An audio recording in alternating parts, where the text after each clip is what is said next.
All right, we're going to do the lumbar ELDOAs. We're going to go through all of the lumbar ELDOAs. We only have 5 vertebrae in the lumbar.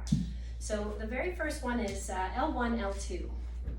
I'm sitting, you can use a wall if that's helpful for you, or you don't need to use a wall. It's totally up to you.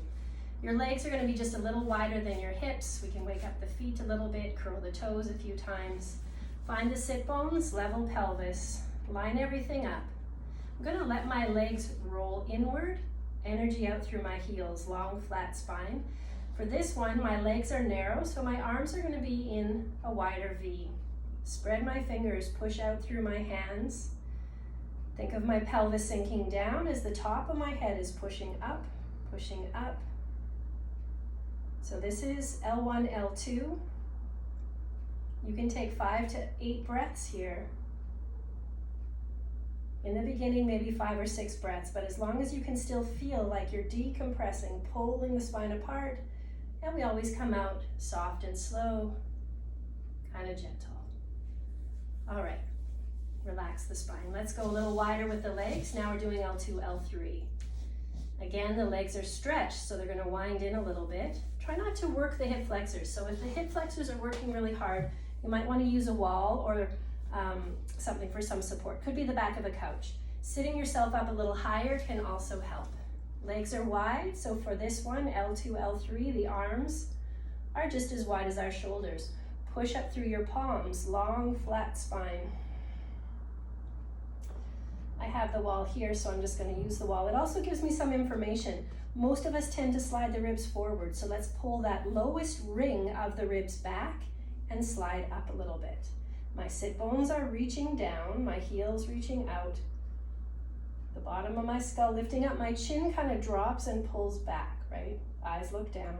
Last 2 or 3 breaths here. Keep pulling apart, reaching out through hands, out through heels, down through the sit bones and up through the head. And then we come down, one arm, other arm. Relax one leg, other leg. Now we're going to go to L3, L4. Legs are in a fairly long diamond shape. I'm just going to come a little closer so you can see things a little better now. Yeah, I won't use the wall now, but you can keep using the wall. I have about a 2-finger distance between my heels. I have a long diamond shape. Feet are opening out now like Charlie Chaplin. I want to make sure my feet are involved. Your feet might not flex as much as mine, but that's okay. You just do the best you can. Let's open the arms again into a wide V. Push out and up through the hands, up through the head, flatten out the spine and pull it apart. Just like an accordion. Sometimes we call it axial tension, axial extension. Think of the bottom of the skull, that occipital bone, sliding up and back as the sacrum is sinking down. I think of them sometimes like 2 icebergs kind of drifting apart from each other. Stay longer if you feel like you're still able to gain some space, looking for more space in the spine, lifting the ribs off by pushing up through the palms. And I'm spreading my hands open as if I have webbed fingers, and I want to spread them apart. I'm going to bring one arm down, other arm, relax one leg at a time. From here, let's go to L4, L5. That looks like this. The feet are going to come in a little closer now, heels as wide as my sit bones, and my arms are going to go straight up. Flattening my ribs, pushing up through hands, up through my head. Eyes looking down.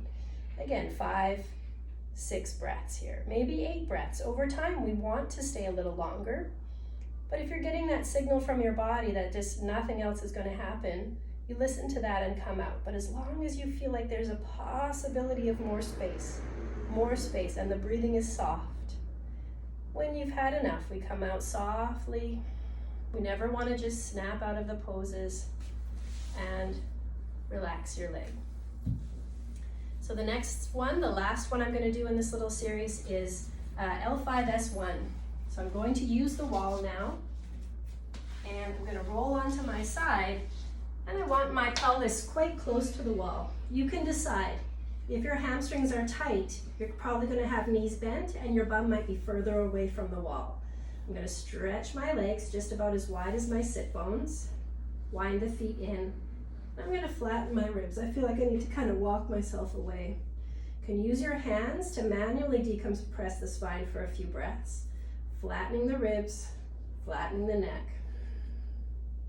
Take a little time here. Keep the sit bones feeling wide. Sometimes as we stretch the legs, we get a curl in the pelvis. We don't want to let that pelvis curl up. Let the drawbridge drop down. Adding the arms. Arms are going to be shoulder distance apart. I'm just going to take about 6 breaths here, pushing through my palms, reaching through my sit bones. Soft breathing, energy out through my heels, out through the sit bones, pulling everything apart. I've got the legs, the spine, and the arms. My palms are open wide. Sometimes I can touch the floor to just check, okay, are my arms uneven here?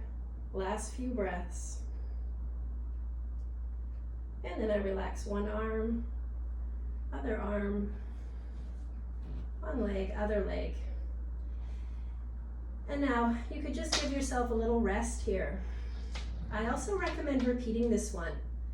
You can give yourself a little rest and then repeat this one. Some people like to do a few little pelvic curls here. That can also feel good. But just turn it into a restorative yoga pose and take 10 or 15 breaths. That can be really nice. All right. Thank you so much. And if you have any questions, of course, you can send me an email. My email is marla@marlawall.com. And I look forward to seeing you again soon. Do your homework and then come back and see me. We'll check it out. Thank you.